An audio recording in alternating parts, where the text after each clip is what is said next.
Conversa de bastidor, com Bernardo Melo Franco.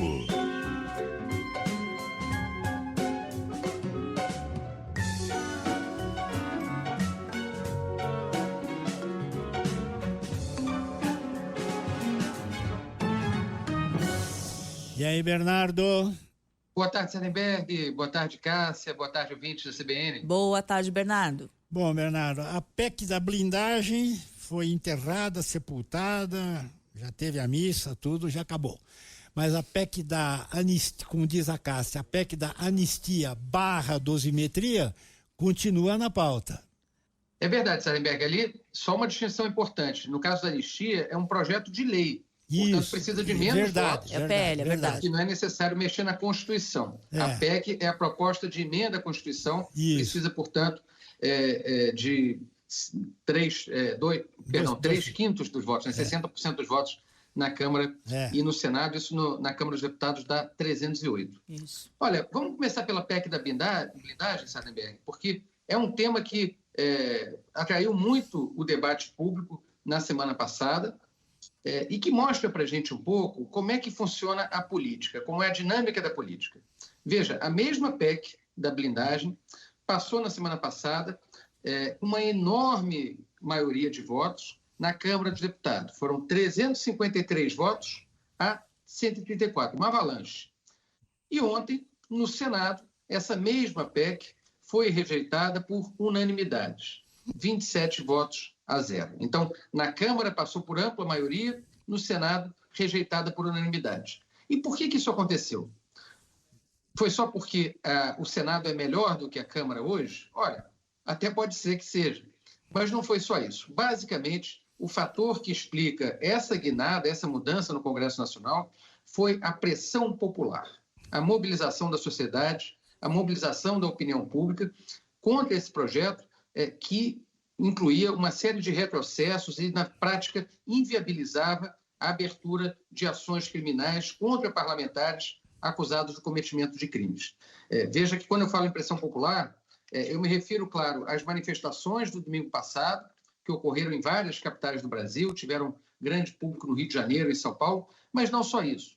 Teve muita mobilização em rede social, inclusive nos perfis dos parlamentares, muitos deles passaram os últimos dias tentando explicar os votos que deram na Câmara dos Deputados, e também o trabalho da imprensa, que é importante destacar. A imprensa, nesses últimos dias, ela não só explicou para a opinião pública o que estava em jogo, como também expôs o nome dos deputados que votaram a favor da PEC da blindagem.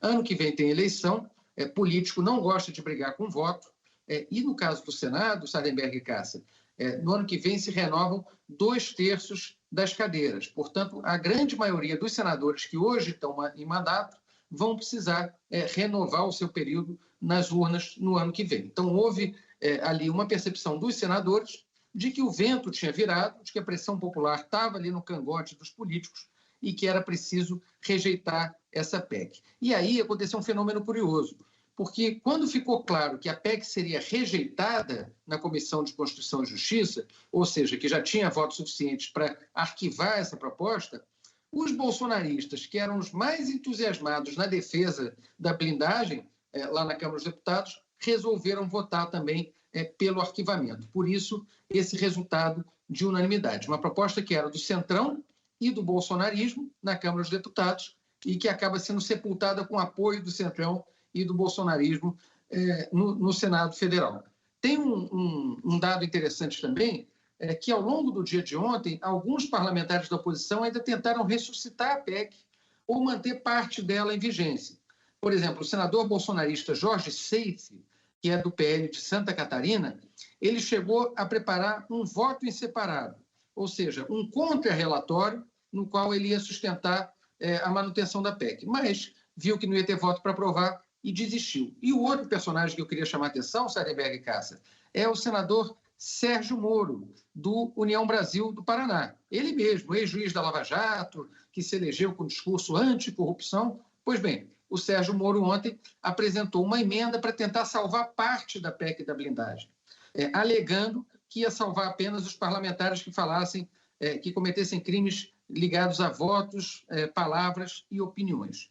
Claro que isso era meio conversa fiada, porque ia acabar servindo como escudo para os parlamentares que estão praticando crimes de extremismo político, crimes contra a democracia, como o caso do ex-deputado Daniel Silveira, que foi preso recentemente. Então, acabou que a proposta do Moro também foi retirada sem votar, e o saldo da história é que a PEC da blindagem, para o bem da sociedade, vai para a gaveta.